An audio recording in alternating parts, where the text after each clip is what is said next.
Marido Rosário. Muito obrigada, senhor presidente. Eu cumprimento o deputado Luiz Couto, presidente dessa Comissão de Direitos Humanos e Cidadania, e cumprimento também o autor do requerimento, o deputado Vadir Damus, nosso líder, Paulo Pimenta, cada parlamentar que aqui acompanha, o senhor que faz esse depoimento à Comissão de Direitos Humanos e a todos que nos acompanham. Essa comissão aprovou o requerimento do deputado Vadir Damus com base em princípios que nós somos guardiões neste parlamento e na sociedade brasileira. E, de modo específico e direto nessa comissão, nós nos constituímos como guardiões da defesa de direitos humanos e dos princípios constitucionais.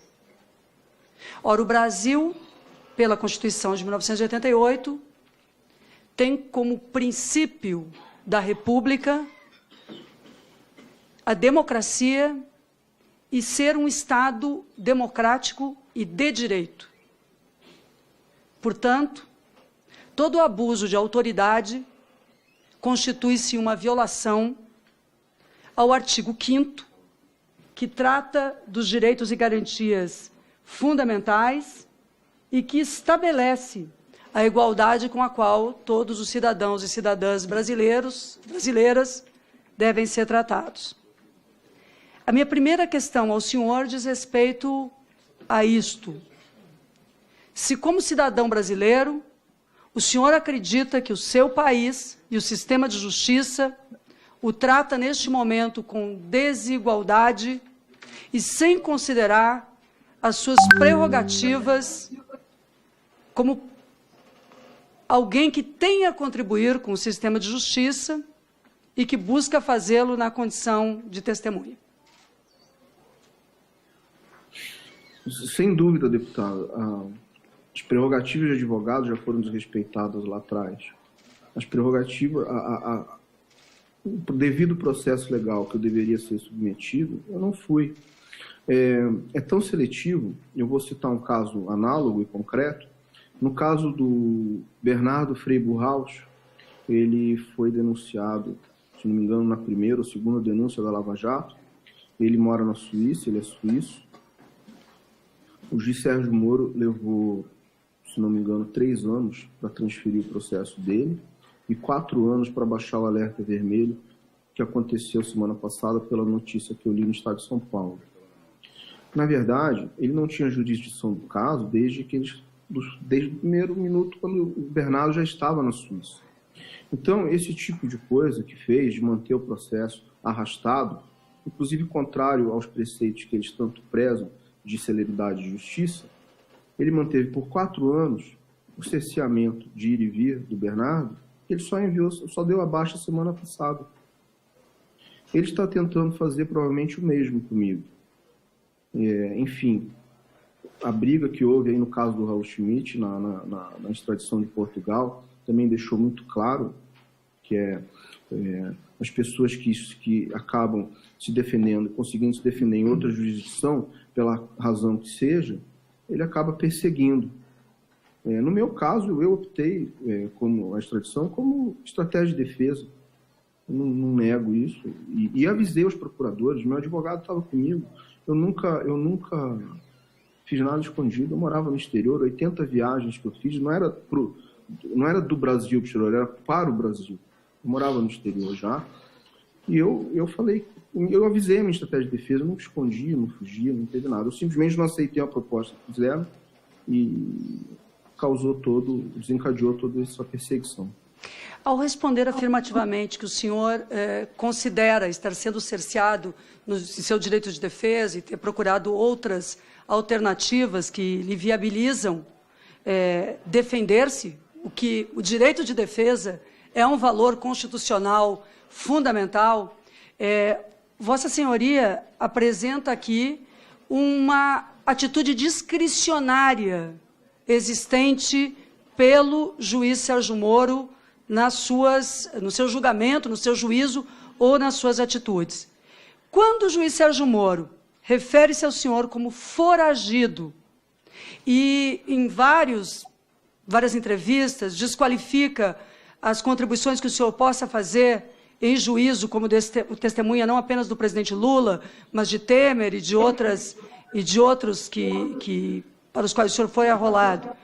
O senhor aceita essa condição de foragido? Eu lhe pergunto porque foragido é aquele que vive escondido ou clandestino em outro país ou cidade por ser procurado pela justiça no seu local de origem. O senhor é um foragido da justiça brasileira? Minha extradição foi negada pelo Pleno da Audiência Nacional aqui na Espanha, e as autoridades espanholas, que acho que têm a jurisdição sobre o meu assunto a partir de então, têm meu endereço, têm minha localização, e existe um decreto de cooperação técnica internacional entre Brasil e Espanha, 6681. O Brasil, se ele entende que ele não me localiza, ele pode ativar o decreto de cooperação técnica para me localizar, e eu vou ser localizado como fui localizado no caso de outras 10 comissões rogatórias. Sim. Então, Vossa Senhoria... Da mesma forma que eu compareci à rogatória brasileira, que eles solicitaram, e eles não compareceram. Eu compareci. Eu não deixei de ir. Vossa Senhoria afirma, então, o senhor afirma que não está na condição de foragido porque a Justiça brasileira tem seu endereço é sabido, e a sua condição de permanência na Espanha é reconhecida pelo governo espanhol, pelas autoridades espanholas, e foi comunicada ao Brasil, tanto que compareceu a uma audiência solicitada pela Justiça brasileira por carta rogatória. Nessa audiência, o não comparecimento de procuradores brasileiros, o senhor poderia avaliar isso? Qual a sua avaliação sobre...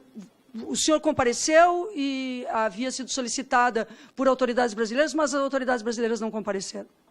Eles nunca explicaram por que não vieram, nem a mim, acho que também não é o caso, mas eu nunca vi nenhuma notícia, nada de... nem nota me explicando. Tomaram a decisão de não vir. É um direito deles não vir, eu não vejo nenhum problema. Eles só não podem dizer que não me localizam.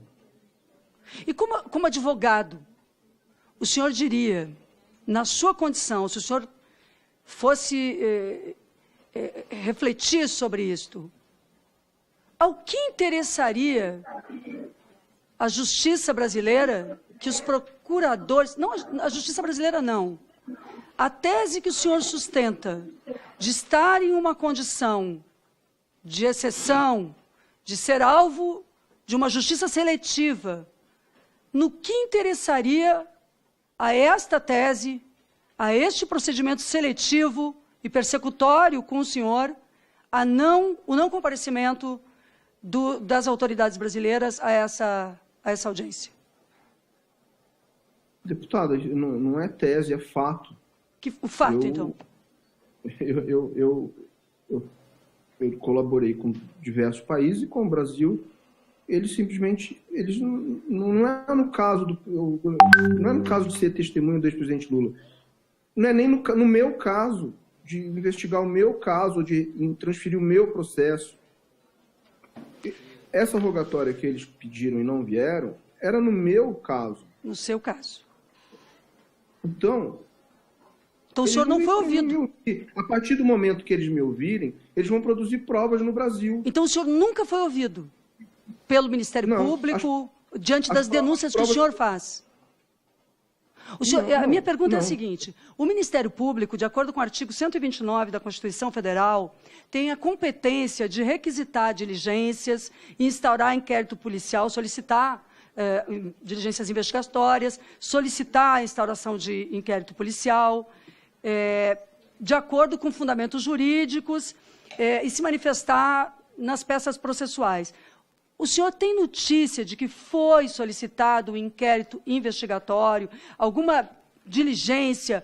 O que o Ministério Público Federal fez com as denúncias que o senhor tem reiteradas vezes apresentado de que houve uma tentativa de extorsão de 5 até milhões de dólares por parte de Zucoloto, que é o padrinho de casamento de Sérgio Moro? Vossa Senhoria levantou isto como uma denúncia grave, a existência de uma indústria de delações premiadas, com tráfico de influência, onde parentesco, convivência se mistura a interesses. Isso está sendo investigado? O senhor tem informação de que é um procedimento formal de investigação da sua denúncia? Que eu saiba, não está sendo feito nada, deputado. A esse respeito, nada. E quando... Nunca foi feito. Nunca foi feito? Não tenho conhecimento. A mim não... Quando o senhor levantou isso, exatamente que mês, que ano que o senhor levantou isso? Não, na verdade, esse assunto do Zucoloto. Do Zucoloto,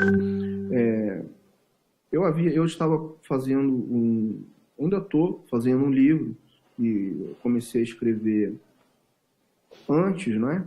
E eu estava compilando essas coisas, eu havia contratado uma pessoa aqui na Espanha para fazer isso, e ela cometeu o equívoco de subir num site e ficou no cache do Google. E aí acabou vazando para a jornalista, acho que é a Mônica Bergamo, se não me engano, em agosto do ano passado, ela publicou, e como é verdade, eu não iria negar. Então, desde agosto de 2017, tornou-se público que a sua denúncia de que este advogado, com quem o senhor mantinha uma relação profissional anteriormente, porque era seu ponto focal em Curitiba, pelo que eu ouvi do seu depoimento hoje, esse advogado que o senhor procurou para apresentar-se à Força-Tarefa da Lava Jato, colocou o senhor a necessidade de, como ele conhecia, eu estou lendo aqui uma afirmação feita na CPMI, se não me engano, onde o senhor depôs anteriormente no Senado, porque ele conhecia as autoridades de Curitiba, Duran respondeu como pagaria os honorários diretamente ao advogado, e ele lhe teria dito, sim, mas por fora, porque eu tenho que resolver o pessoal que vai ajudar nisso. Fazemos como sempre, a maior parte você me paga por fora. Isso era usual? Ele já tinha lhe cobrado outras formas? Bom, nesse assunto eu entendi que ele estava cobrando por fora porque não podia ser de uma forma oficial. E ele pedia esses 5 milhões para quê? Para auxiliar no êxito dessa negociação. E o que seria auxiliar a negociação? Melhorar as condições do acordo. Melhorar as condições de que acordo? Que estava sendo discutido na PGR em Curitiba naquela ocasião. Então, 5 milhões serviria para melhorar as suas condições dentro do acordo, as condições do acordo entre o senhor, que participaria, no caso, nessa hipótese, e que acabou não participando, mas nessa hipótese seria o delator e, do outro lado, os procuradores da Lava Jato? Esses 5 milhões seriam para isso? Ele tinha acesso às pessoas, foi por isso que eu procurei. Ele tinha acesso a isso e o senhor intuiu, ou o senhor avalia, ou o senhor, pelo debate com ele, pôde compreendeu que esse dinheiro seria para pagar melhores condições no seu acordo?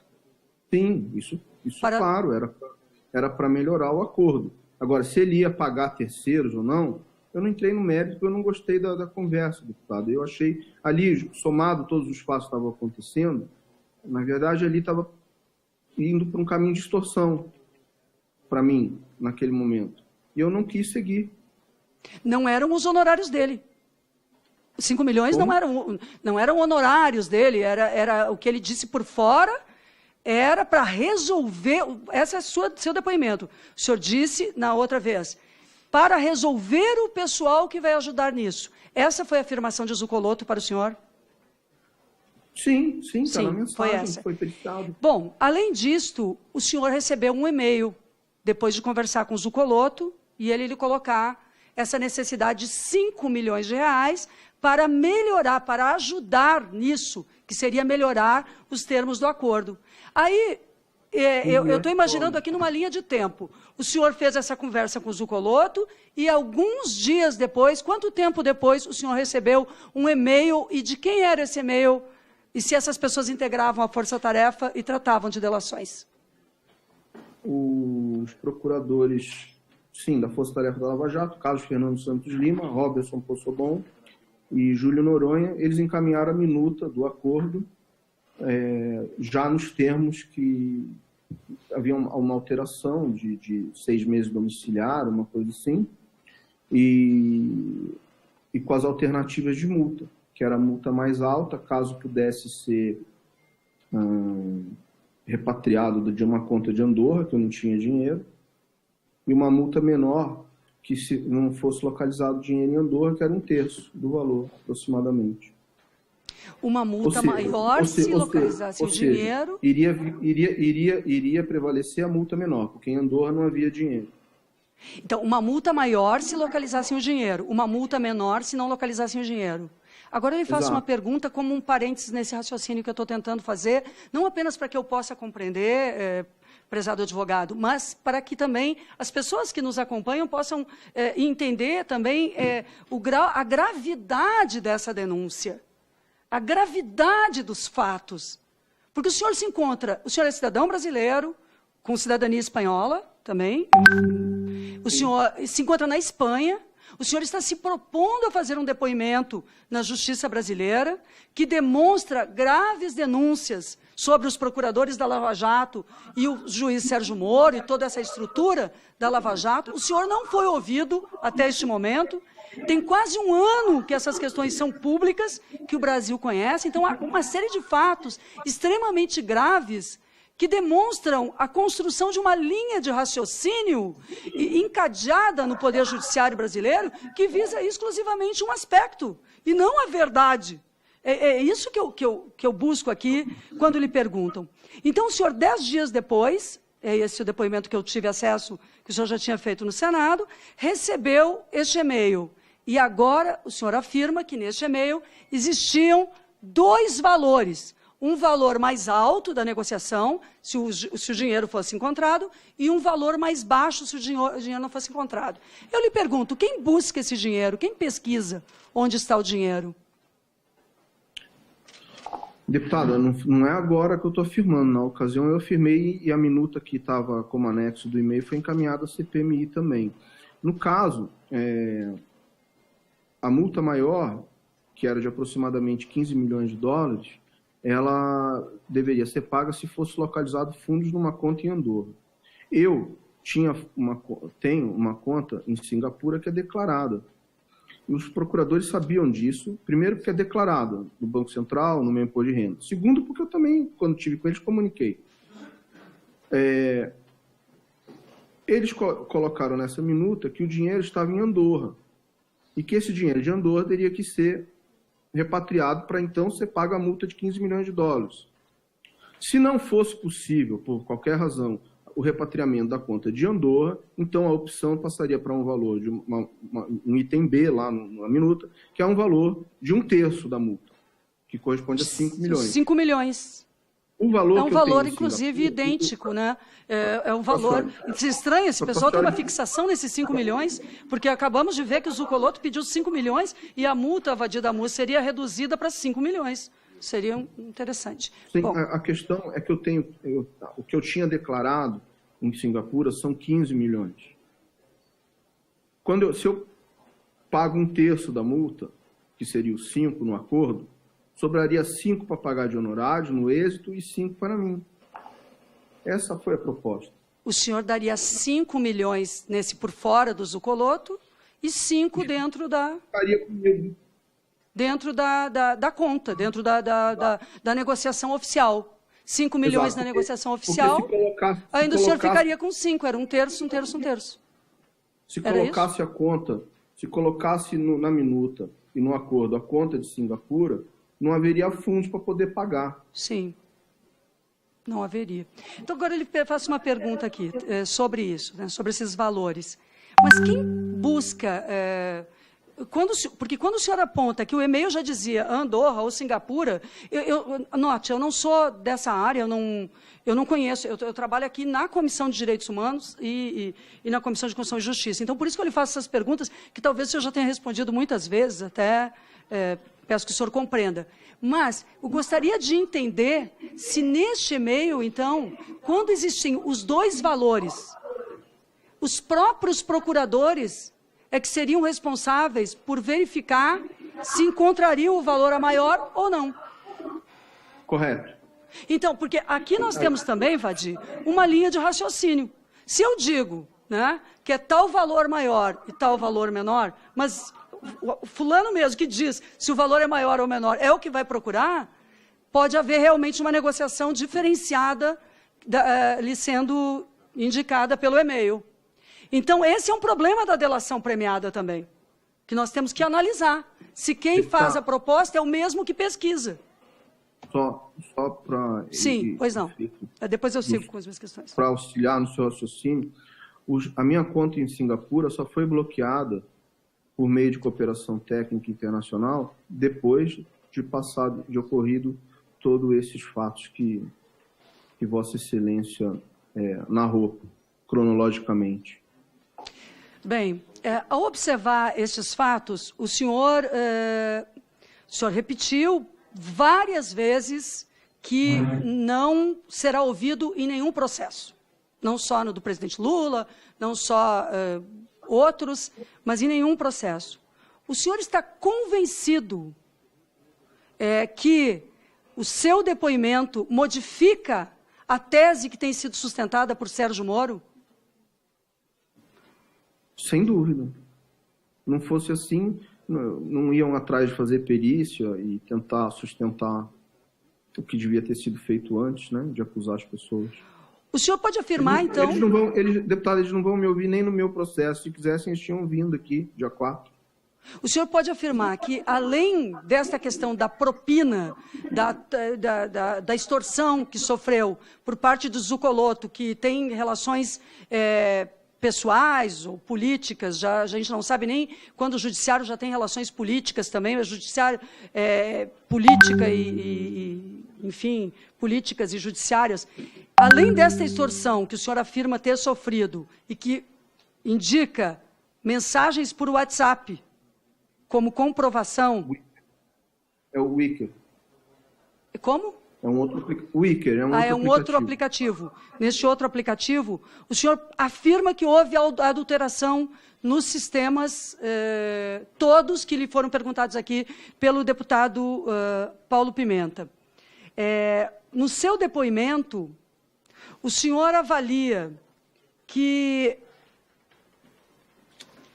nós estamos lidando com uma ação articulada dentro da Lava Jato? Porque aqui o senhor trouxe vários elementos. Por exemplo, o senhor disse que tem um processo seu, que tem informações necessárias, que o deputado Luiz Couto, inclusive, se comprometeu em solicitar, o deputado Luiz Couto referiu ao número do processo,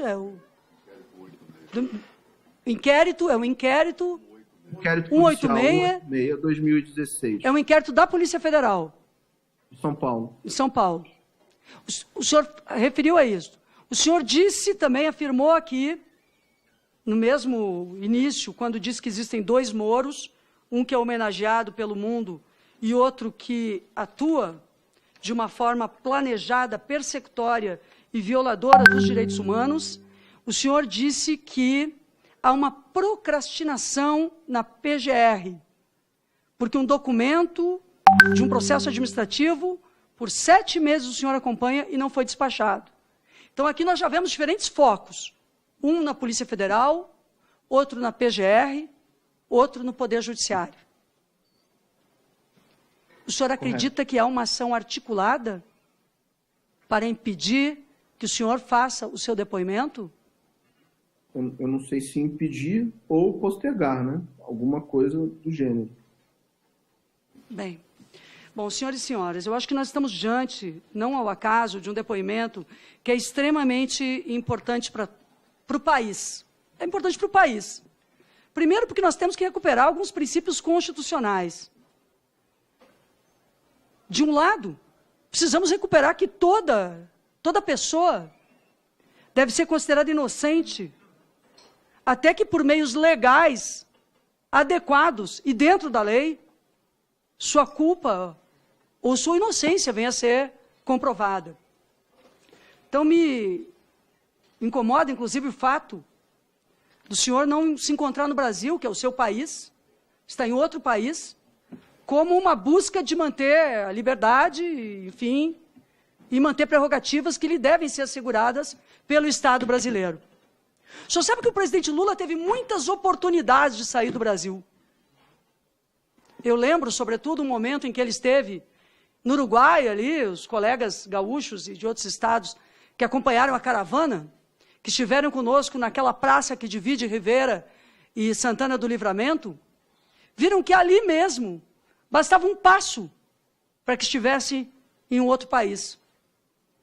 Eu não julgo, obviamente, eu quero tratar aqui de forma diversa, porque todo ser humano tem direito de defender-se. Então, o senhor está fazendo aquilo que acredita adequado para o seu direito de defesa. No caso do presidente Lula, ele optou por ficar no Brasil. Pelas responsabilidades diferenciadas que ele tem, ele optou por estar dentro do Brasil. Porque o presidente Lula continua acreditando, continua com uma fé inabalável na democracia. O presidente Lula não quer ser indicado para nada, ele quer concorrer à presidência da República, que já venceu 2 vezes. Ele quer o direito de defender-se, ele quer que o senhor faça o seu depoimento. A defesa do presidente Lula exige, e Sérgio Moro negou 5 vezes ouvir o seu depoimento, porque o seu depoimento é um contraponto importante ao abuso de autoridade praticado contra várias pessoas, inclusive contra o presidente Lula. O Brasil não vive um Estado pleno de direito. O Brasil vive hoje um momento de exceção. Há uma intervenção militar no Rio de Janeiro. Há poucos dias, o país foi paralisado em uma ação orquestrada, que se de um lado existiam trabalhadores participando dela, como caminhoneiros, existia a ação empresarial e existiam aqueles que são viúvas da ditadura e que defendem que o país seja paralisado por uma nova ditadura. As nossas empresas estão sendo dilapidadas. Por trás do seu depoimento, o que nós não enxergamos aqui, no seu depoimento, e que não enxergamos em tudo isso e nas ações de Sérgio Moro, existe o pré-sal roubado, existem as privatizações, existe o interesse sobre as petrolíferas, existem empresas nacionais fortes que estão sendo destruídas pela gestão da Lava Jato, com milhões de pessoas desempregadas. Os resultados dessa atuação de Sérgio Moro, vinculada aos interesses norte-americanos, cada vez mais claro, pela sua presença, pelas homenagens, mas pelas diretrizes que estão estruturadas em torno do impedimento ao seu depoimento e das questões que ele tem apresentado e da falta de provas com que mantém preso o presidente Lula, toda essa orquestração tem servido ao quê? Se não a fragilizar a democracia brasileira. E o mais grave diante de tudo isso é enganar. A enganar um povo que quer o fim da corrupção. Mas que agora vê também, mais uma vez, de que os que discursam pelo fim da corrupção se envolvem em negociatas deploráveis para cumprirem a sua tese, o que é uma forma de corrupção. Portanto, em nome da Constituição Federal, eu acho que nós temos vários encaminhamentos para fazer aqui. O primeiro deles é que o senhor seja ouvido pelo Ministério Público. Eu fico indignada com a não presença dos procuradores na oitiva, na audiência que foi por carta rogatória chamada. Então, eu creio que isso precisa de uma explicação. No entanto, e além disto, todos os elementos que o senhor trouxe corroboram aquilo que nós temos afirmado, também no caso do presidente Lula, que está sendo violada a Constituição Federal e que está sendo violada a Carta Internacional dos Direitos Humanos, a Declaração Universal e o Pacto pelos Direitos Civis e Políticos, que afirmam que os tribunais devem agir com independência, que não pode haver pré-julgamento. O fato do juiz Moro, todas as vezes, em relação ao senhor, ter atitudes e depoimentos desabonadores da sua pessoa, demonstra, mais uma vez, a inadequação dos seus procedimentos judiciais. Ele prejulga.